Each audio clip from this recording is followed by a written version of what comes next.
या ठिकाणी उपस्थित सर्व उपासक उपासिका, सर्व माझे तरुण मित्र आणि सर्व बालक बालमैत्रिणींनो, सर्वप्रथम मी भगवान गौतम बुद्ध, डॉक्टर बाबासाहेब आंबेडकर यांना वंदन करतो आणि फक्त 2 शब्द आपल्यासाठी बोलतो। या ठिकाणी मला भंतेजींनी या ठिकाणी सांगितलं आपण बोलायला पाहिजे, कारण म्हटलं भंतेजी सर्व कार्यक्रम आपण उपदेश करीत आहात, या ठिकाणी पूर्ण धार्मिक उपदेशाचा कार्यक्रम आहे।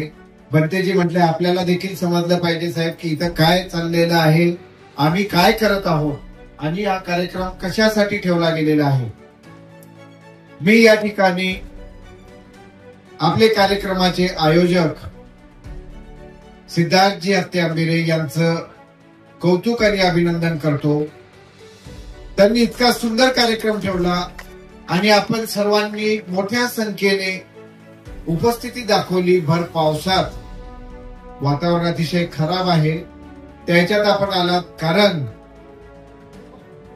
गौतम बुद्धांनी आम्हाला दाखवलेला शांतीचा मार्ग, आम्हाला दिलेले शांतीचे विचार आणि त्यानुसार करायचे आचरण हे आम्हाला नवीन पिढीपर्यंत पोहोचवायचं आणि ते कार्य या ठिकाणी होत आहे।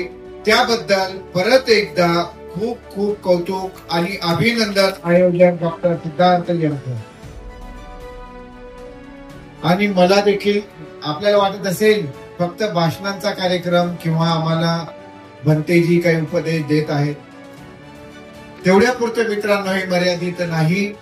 आपण बघत असाल मी मोबाईल बघत होतो, कारण मी ज्या कार्यक्रमात जातो त्या कार्यक्रमाचा मी होत जातो, मी मोबाईलवर सर्च करत होतो। मी माझ्या भंतेजींना देखील म्हटलं, कारण भंतेजी आमचे मार्गदर्शक आहेत, भंतेजी प्रत्येक वेळी जिथे मला गेलं तिथं मला ज्ञान देत असतात, कारण त्यांचं कामच आहे जाईल तिथं ज्ञान द्यावं। फक्त कोणी किती घ्यावं हे प्रत्येकाचं महत्व आहे, आपण किती घ्यावं हे आपल्या हातात आहे।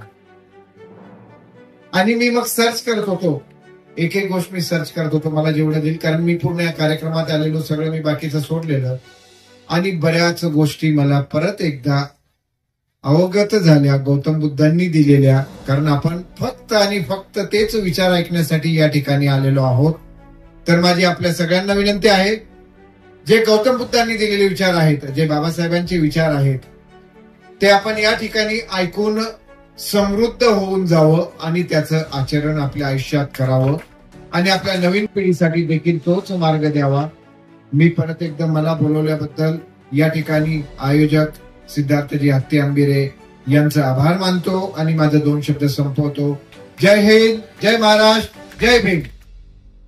घेण्यासारखं काही आहे काय? निरर्थक आहे, अर्थ नाही। म्हणून त्या सर्व पूजा व्यर्थ आहेत। लाकडाला शेंदूर दिसला की त्याची पूजा, कधी कधी किलोमीटरच्या दगडाला कोणी शोधत लावत असतात त्याची पूजा करतो, शेणाची पूजा, गायीची पूजा, गायीच्या गोमूत्राची पूजा तुमच्याकडे करत नसतील।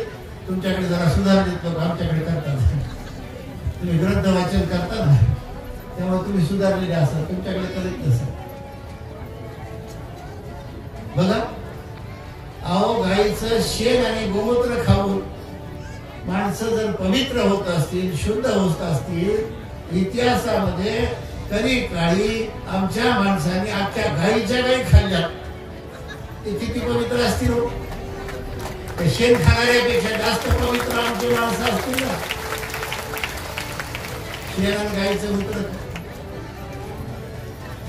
त्याची पूजा, नागपंचमीला सापाची पूजा, आणि पूजा करता करता एखादा निघाला एक बाई थांबणार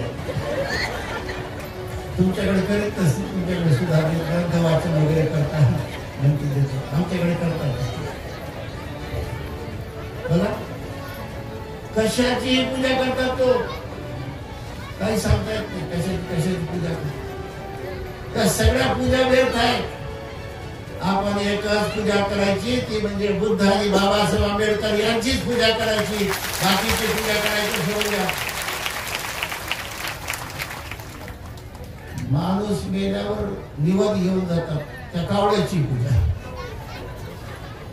त्या कावड्याला काव काव करीत बसतात. मग ते आला की बापाला शिवला म्हणतात श्राद्ध पक्ष करणार नाही, पिंडदान करणार नाही. 22 प्रतिज्ञेमध्ये बाबासाहेबांनी लिहिले की नाही? पण हे लिहिले गय बावडे बाबासाहेबांनी लिहिले. बर ते कावळा शिवल्यावर ते आपला बापच होता याची काय आयडेंटिटी कार्ड आहे का? आयडी प्रूफ आहे आपला बापच होता. कोणा काय बाप करायचे? जे बाप ते बाप असते, कावळा नाही बाप. काही ठिकाणी मी पाहिलं ते आसमानाचे केस तोडतात त्याची कशा कशा. जिथे बाप को न देवे रोटी मर गंगे पहुंचाए मुठ भर चावल छपरा फेंके कमा बाप कबीर. कावळ्याला बाप बनवण्याची संस्कृती आमची नाही. म्हणून जिवंत आई बापाची सेवा करणं, त्यांची पूजा करणं, त्यांना खाऊ घालणं ही खरी पूजा आहे. मेल्यावरचं सोंग ढोंग करू नये. बुद्ध धर्मामध्ये खरं बोलायचं आहे की नाही, खोटं बोलायचं? पण खरं बोलायला माणसाला राग येते ना, याचं काय? खरं बोलल्यावर राग येते आणि धमात सांगितलं खोटं बोलायचं नाही. तिथे अवघड केस आहे आमचं अवघड आहे की. माणूस मेल्यावर त्या वड्याच्या मागे काही बाया मी पाहिलं पदराने हवा घालतात. आता त्याची सगळी हवा गेलेली आहे. आता तुमच्या हवाला काय फरक?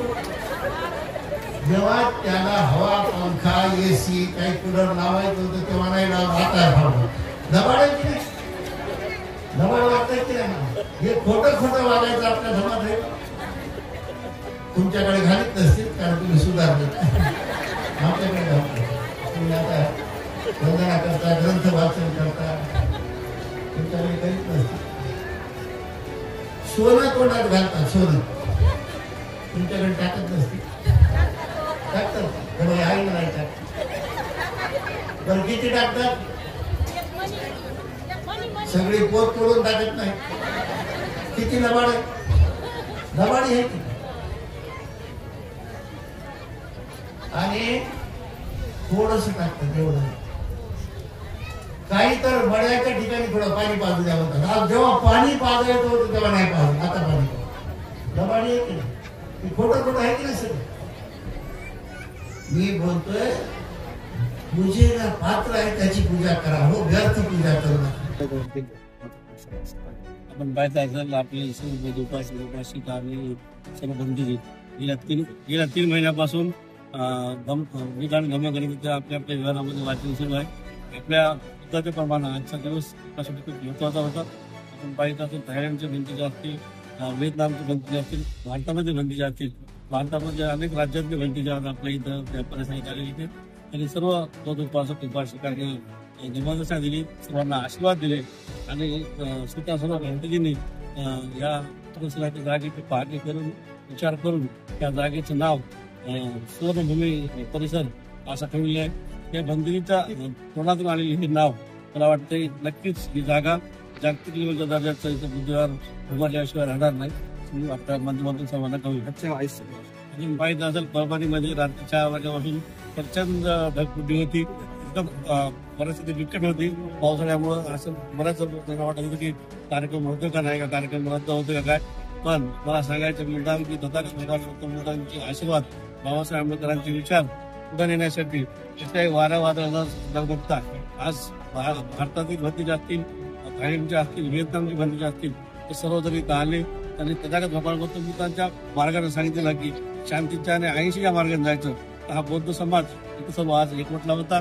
सर्वांना धम्मदर्शन झाली, श्रवण केली आहे, सर्वांना आशीर्वाद मिळाले आहेत. येणाऱ्या काळामध्ये सुद्धा सर्वजण ह्या विहारामध्ये भरभरून इथं उपस्थित राहतील अशी तुम्हाला घेऊन देतो. आपण पाहिजे असेल हे जानेवारीला आपण धर्मध्वज स्थापना केली होती आणि त्यावेळेस आपण जाहीर केलं होती की इथं भारतामध्ये फ्रेंड असणार आहे असं बुधवार आपण निर्मिती करणार आहोत. थायलंडचे आर्किटेक्ट आपण इथं आले होते. थायलंडच्या आर्किटेक्टची सर्व टेक्निकल बाबी पाहून नकाशा पूर्ण तयार झालेला आहे. आणि मला मुद्दाम तुमच्या माध्यमातून सांगायचे ह्या जागेचा पूर्ण येणे आपण जिल्हाधिकारी यांच्या मार्फत करत आहोत. आणि येणाऱ्या काळामध्ये किती 2 ते 3 महिन्यामध्ये याचा भव्य दिवस या तुम्ही शेवटचा प्रश्न आपण पाहिला असेल सर्व पत्रकारांच्या माध्यमातून मी उत्तम परिस्थिती शहराची जिल्ह्याची परिस्थिती गंभीर आहे. पावसामुळे दुष्काळ झाला पण हा कार्यक्रम एक तथागत धर्माची सांगितलं शांततेच्या मार्गांचा आहे. शिव प्रार्थनेसाठीच कार्यक्रम हा शिस्तसाठी आणि सर्वांना समाधान मिळावं आणि जे संकट आपल्यावर पसरले ते दूर व्हावं या मंगल कामनेसाठी हा शुभेच्छा मंगल कामना करण्यात आली आहेत. आणि त्या कार्यक्रमासाठी जिल्हाधिकारी असतील पोलीस अधीक्षक आले होते. त्यांनी हे सर्व परिसर आणि काम पाहून त्यांनी या कार्यक्रमाला शहरासाठी त्यांनी शुभेच्छा दिल्यात.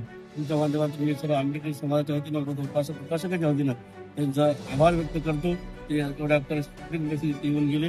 त्यानंतर तुम्ही पाहिलं असेल थायलंडचे भरती जे असतील त्यांनी स्वतः सांगितलं की ज्यावेळेस बुद्ध विहाराची ही निर्मिती होणार आहे त्यावेळेस थायलंड असेल, व्हिएतनाम असेल, कंबोडिया असेल विविध देशाची भरतीची इथे येऊन जाणार आहेत.